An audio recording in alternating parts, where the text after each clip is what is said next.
Successful. কি রে বাপ, কি হইছে? কি ভুল বললি? তুমি কিচ্ছু বোঝো না, আমি চাকরি পেয়ে গেছি।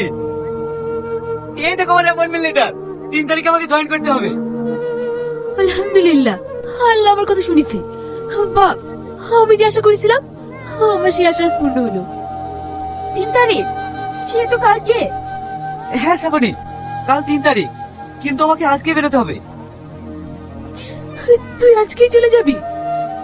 ফুপু, আজকের এই আনন্দের দিনে তুমি কাঁদছো কেন?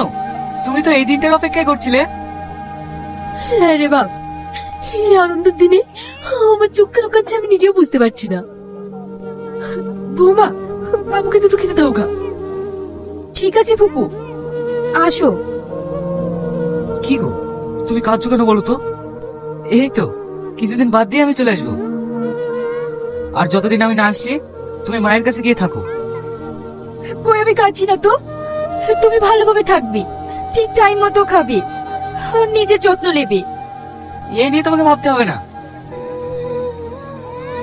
ফুপু, আমি তাহলে আসছি। ঠিক আছে বাপ, ভালোভাবে যাস, আর সবকিছু ঠিকঠাক গুছিয়ে নিয়েছিস তো?